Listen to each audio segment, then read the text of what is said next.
శ్రీమాత్రే నమ. జయ గురు దత్తాత్రేయ నమ.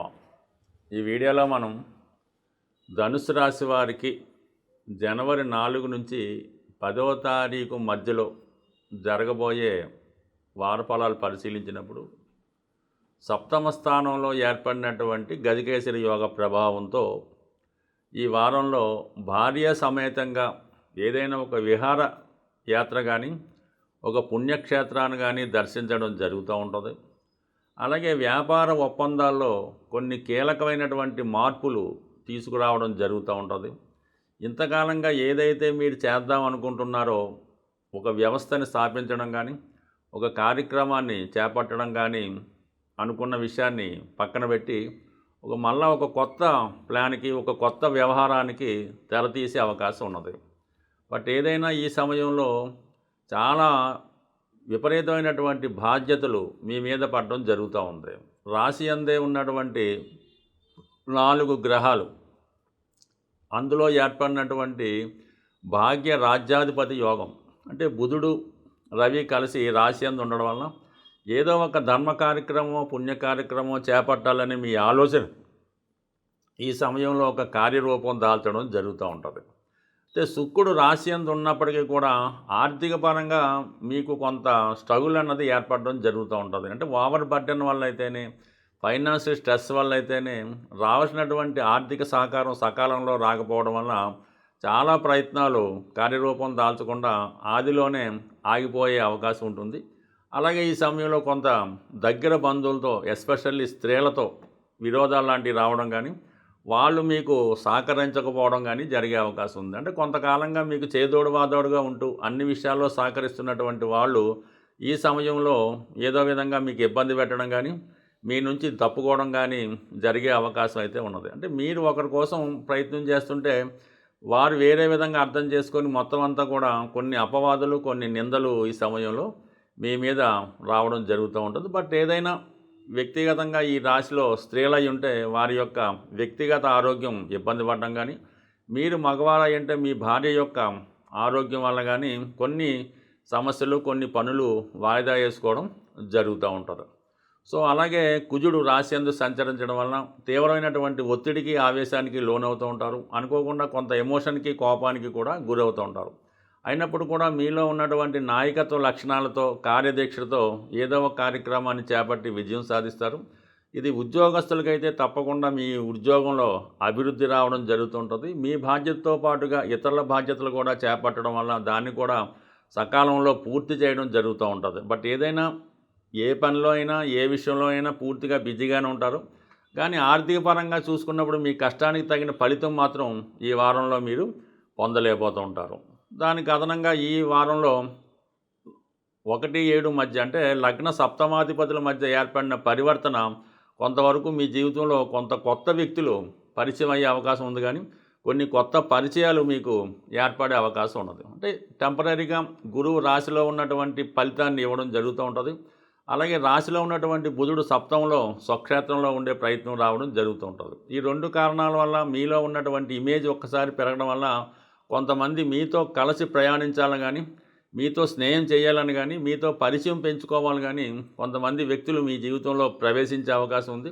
సో ఆ విషయంలో కొంత జాగ్రత్తగా మీరు ఎన్నుకోవడం మంచిది. బట్ ఏదైనా ఈ సమయంలో మీ జీవితంలో ఎవరు ప్రవేశించినా వారు పర్మనెంట్గా ఉండే అవకాశం అయితే లేదు. కేవలం అది టెంపరీగానే కొద్ది రోజులు పరిచయం మాత్రమే అనుకోవాలి తప్ప దాన్నే సంపూర్ణంగా అనుకొని వాళ్ళ మీద పూర్తిగా శ్రద్ధ పెట్టో లేదంటే పూర్తిగా వాళ్ళ మీద ఇన్వెస్ట్ చేసో చేయడం వల్ల తర్వాత నిరాశ పొందే అవకాశం ఉంది. కాబట్టి ఏదైనా చాలా జాగ్రత్తగా నిర్ణయం తీసుకోవడం మంచిది. బట్ అలాగే ఈ సమయంలో మీరు చేసే ఒక మంచి కార్యక్రమానికి భగవంతుని యొక్క సహకారం కూడా లభించే అవకాశం ఉంది. ఎందుకంటే గురువు రాశి యందు ఏర్పడడం వలన టెంపరీగా కొద్ది రోజుల పాటు ఏర్పడినటువంటి హంస మహాపురుష యోగం సప్తంలో బుధుడు ఉండడం వల్ల ఏర్పడినటువంటి భద్ర మహాపురుష యోగం ఈ 2 యోగాలు అటు విద్యార్థులకి విద్య నేర్చుకుందాం అనుకున్న వాళ్ళకి చాలా ఉపయోగపడుతూ ఉంటుంది.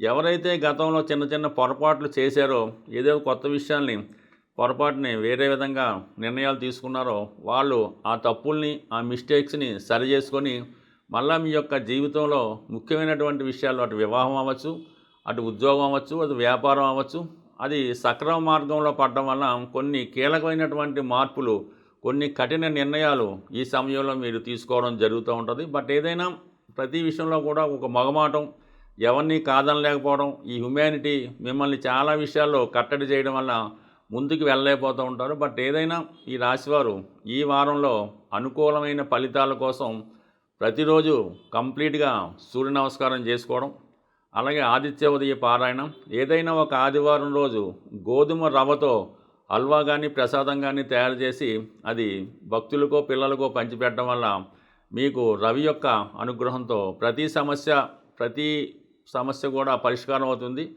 ప్రతి నెగిటివ్ కూడా మీకు పాజిటివ్గా మారి అన్నింటా విజయం రావడం జరిగే అవకాశం ఉంది. అలాగే ఏదో ఒక మంగళవారం సుబ్రహ్మణ్య స్వామి ఆలయంలో సుబ్రహ్మణ్య స్వామికి కానీ ఆలయంలో ఉన్నటువంటి జంట నాగులకు కానీ తేనెతో అభిషేకం చేయడం వల్ల ఆర్థికపరమైన ఇబ్బందులు తొలగే అవకాశం ఉంటుంది. జ్యోతిష శాస్త్రానికి వాస్తు శాస్త్రానికి కంప్లీట్గా ఒక అవినాభావ సంబంధం ఉంటుంది. మన దశను బట్టి మనకి జరుగుతున్నటువంటి పీరియడ్ని బట్టే మనం నివసించే గృహం కూడా ఉండడం జరుగుతూ ఉంటుంది. అది కోయిన్సైడ్ అవుతూ ఉంటుంది. సర్వసాధారణంగా మీరు సొంత గృహం మీకు ఏదో ఊర్లోనో వేరే స్టేట్లోనో వేరే రాష్ట్రంలో ఉంటుంది. మీ యొక్క సొంత గృహం మీ తండ్రి గారిదో తాతగారిదో మీకు వారసత్వంగా అందులో హక్కు ఉంది అనుకుందాం. మీరు వేరే సిటీలో ఈవెన్ అమెరికాలో కానీ ఆఫ్రికాలో కానీ హైదరాబాద్లో ఎక్కడున్నా సరే మీరు ఒక ఇల్లు అద్దెకి తీసుకోవడం జరుగుతూ ఉంటుంది. కేవలం మీ సొంత గృహంలో ఎటువంటి వాస్తు దోషం ఉంటుందో అదే వాస్తు దోషంతో ఉన్న ఇల్లు మాత్రమే మీకు దొరుకుతుంది అద్దెకు ఉండడానికి. లేదు మీరు కొనుక్కోవాలన్నా కూడా అటువంటి వాస్తు దోషం ఉన్న ఇల్లే మీకు కుదరడం జరుగుతూ ఉంటుంది. ఎక్కువగా వాయువ్య దోషం ఎవరికైతే వారి గృహంలో ఉంటుందో వారు నివసిస్తున్న గృహంలో కానీ కొంటున్న గృహంలో కానీ అదే వాస్తు దోషం అన్నది కంటిన్యూ అవ్వడం జరుగుతూ ఉంటుంది. సో ఇది ఎక్కువగా ప్రస్తుతం ఉన్నటువంటి ఈ పిల్లలకి ఈ పెళ్ళిళ్ళు, అలాగే వాళ్ళ ఉద్యోగాలు, అలాగే విదేశ ప్రయత్నాలు, విదేశంలో ఉండడం, అక్కడ ఉద్యోగం లేకపోవడం, ఇవన్నీ కూడా మీరు నివసిస్తున్నటువంటి గృహంలో ప్రధానంగా ఉన్నటువంటి నైరుతి మరియు వాయువ్య దోష ప్రభావం వల్ల సరిగ్గా మీ యొక్క అమ్మాయినో లేదంటే మనం ఏదో అనుకుందాం, మీ ఇంట్లో ఒక ఆడపిల్ల ఉంది, బాగా చదివించారు, డిగ్రీ పూర్తయింది, ఉద్యోగం వచ్చింది, ఒక 2 సంవత్సరాలు ఉద్యోగం చేస్తుంది. మీరు ఒక పెళ్ళి ప్రయత్నం చేసి అమ్మాయిని అడుగుతారు, ఏదో చూడమంటుందో చెప్తుంది. మీరు ఈ ప్రయత్నం చేస్తుండగానే సడన్గా ఏదో ఆఫీసులో ఎవరు ఇష్టపడుతున్నారో మేము ఆ పెళ్లి చేసుకోవాలని అనుకుంటున్నామని చెప్పడం జరుగుతూ ఉంటుంది.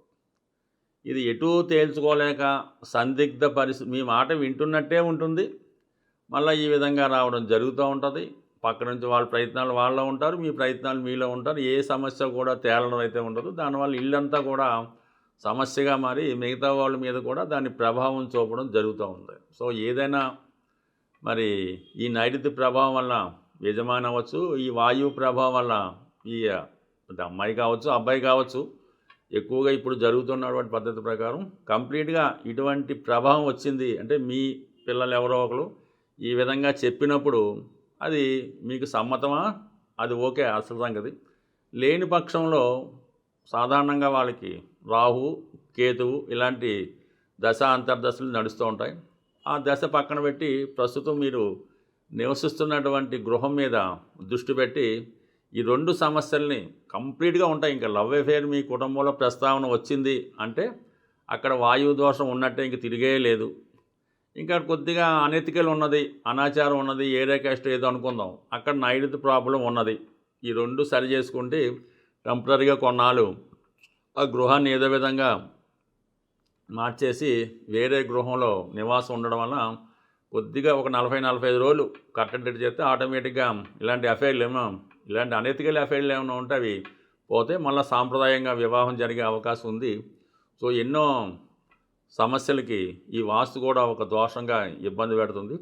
ఎందుకంటే మనం ఇంట్లోనే ఆలోచిస్తాం, ఆ ఇంట్లో నిర్ణయం తీసుకుంటాం, ఆ ఇంట్లోనే అన్ని ప్రయత్నాలు చేస్తున్నాం కాబట్టి గృహం ఇంపార్టెంటు. మరొక ముఖ్య విషయం ఏంటంటే మీ గృహంలో పనికిరాని వస్తువులు ఒక సంవత్సరం అయినా కూడా దాని ఉపయోగం మనకు ఉండదు. అది కంప్లీట్గా ఇటువంటి డ్యామేజ్లో ఉన్న వస్తువులు, ఇరిగిపోయిన వస్తువులు, పనికిరాని వస్తువులు, వాడని వస్తువులు ఇమీడియట్గా రిమూవ్ చేయడం వల్ల కూడా ఇటువంటి ప్రేమ వ్యవహారాలు, నిరుద్యోగ సమస్యల నుంచి బయటపడడం జరుగుతుంది. స్వస్తి.